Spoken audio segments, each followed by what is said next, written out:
तुमको तुमको सही तुमको एज केते कहल तुमको एज केते मत एज के कौची वाला 90 89 एबे तुम केते वर्ष रे मैरिज होता 14 14 वर्ष से बाहर होता मो बो भी बाहर 16 वर्ष रे तापरे अष्टम नवम दशम एकादश ये 4 वर्ष सब ये है ना प्राइवेट पाठ पढ़िला एठी आसी सासू घरे पढ़ी पाठ पढ़ी तापर चाकरी कल केते वर्ष रे मैट्रिक अच्छा सीटी पढ़ी चाकरी करी बोले मो ननद बेसी इंटरेस्ट मु पढ़ा कहले तू कॉलेज रे पढ़ कल केते एज रे चाकरी कली केते एज रे कहले सेठू चाकरी करी बोले किए छुआ को रखिए छुआ तो छोट छुआ को मो खुड़ी थरे आसिक 4-5 मास रहा तापर मो बड़ माँ सी रहा सब जे जहाँ चलिए मु गोटे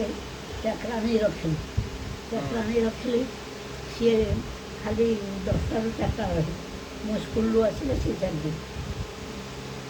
सी से दिन बांती कला छुआटा भात बांती कला मुझे कहली 2 दिन है मुझे भात देनी भात कुआड़ू आसला तू भात खुआई मानिला ना से मुझे कहली ये बुढ़े की विश्वास ना ताकू बाहर कर से बुढ़ी लोकटा माँ से बुढ़ी लोकटा से जो मु कहली मु कौन करी मु चाकरी छाड़ी आपारि छुआ को रखो स्कूल जे दाई स्त्री लोकटा सी कहला मु रखी छुआ तो सब दिन स्कूल नहीं गई छुआ को सी तार रखला सी रखिक द्वितीय तृतीय श्रेणी है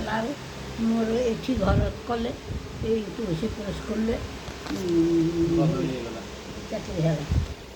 रही पुआ तो से पढ़े तार द्वितीय पढ़ा कथा तृतीय ना रखी कहीं सी 16 स्कूल तो तृतीय स्कूल अच्छे मो सांगे जीव से मो सांगे जब गला सब दिन जाके पढ़ला से दिन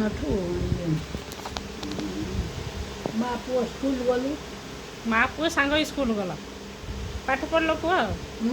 पुआ पाठ पढ़ला तुम पाठ पढ़ेल पुआ पाठ पढ़ला मुझे पढ़े दिया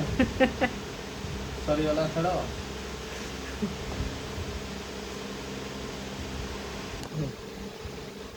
16 वर्ष रे 16 वर्ष एथर से नातुणी छुआ देखिले अण नातुणी भी देखिले अण नातुणी देखिले एबे तो सब होजो 30 रे छुआ हला को 35 बस ताको छुआ को 30 तला को ये एते वर्ष भी बंचिबा कथा नै काई एते कष्ट पाइबो कहलो एते वर्ष बंची कोनटा करिवो ना माँ एते वर्ष हमर बंचिबा कोन दरकार कहलो 50-60 वर्ष पर्यंत बंचिले गला आउ कोन दरकार हमर किए करिवो कहलो आमे सिना आज तमर करूचे हमर किए करिवो कहलो तेणु कम एज रे पळै जियाटा बेटर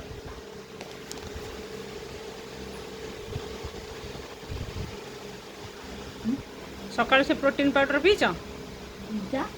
सकाळु से प्रोटीन पाउडर पीच आज एक लंच खाइब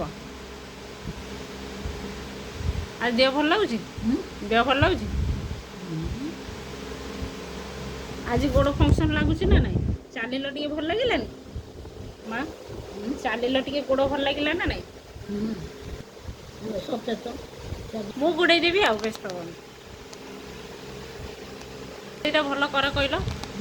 माने रोसई रो आइटमटा बेसी भल हुए तुम मोर माने अधिक भल हुए कोटा आईस उपर कोटा भल हुए मटन मटन भल हुए आ माछ विभिन्न प्रकार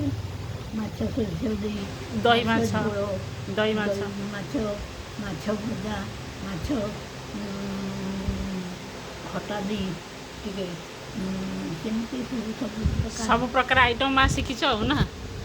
आउटा कौन अंडारे कौन रोज यहाँ कर ना अंडा फंडा अंडा तो खाऊ नहीं कौन अंडारे गोटे कौन रोज ना कौन गोटे कौन कर ଏଟା କ'ଣ ରୋଜ୍ କେକ୍ ନା କ'ଣ? ରୋଜ କେକ୍ ହଁ ଅଣ୍ଡାରେ କରୁଥିଲ ଟି? ସେଟା ଭଲ କର ନା? ବଢ଼ିଆ। ହଁ ଭାଉଜ କହୁଥିଲେ ଅଣ୍ଡାରେ ରୋଜ୍ କେକ୍। ବଡ଼ ପୁଅ ଖାଲି କହିଲା ରୋଜ କେକ୍ କର। ଦୁଇଥର କଲି, ତୃତୀୟ ଥରକୁ ଝିଅ ଗାଳିଦେଲା, କହିଲା ମା ଠିଆ ହେଇକରି କେତେ ଗୋଡ଼ ଆଣ୍ଠୁ ଭଲ ନାହିଁ, ଠିଆ ହେଇକରି ରୋଜ କରି ଛାଣିବେ କେତେ ଛଣା ହବ? ହେଁ ସେ ଛଣା ହବ? ହଁ। ସେଇଠୁ ରାଗିଗଲା ପୁଅ, କହିଲା ନା ଆଉ ଛଣା ନେଇ ଚାଲିଗଲା ପୁଣି, କହିଲା ରହିଲେ ସିନା ମା କରିବେ, ଯାଉ ଛଣା ନେଇ ଚାଲିଗଲା। ଯାହା ହଉ ଛଣା ସେଇଦିନଠୁ ରୋଜ୍ କେକ୍ ବନ୍ଦ? କୁଣ୍ଡ ଗୁଡ଼ା ଝିଅ ସେଇଦିନଠୁ ରୋଜ୍ କେକ୍ ବନ୍ଦ? ସେଇଦିନଠୁ ରୋଜ୍ କେକ୍ ବନ୍ଦ ହେଇଗଲା?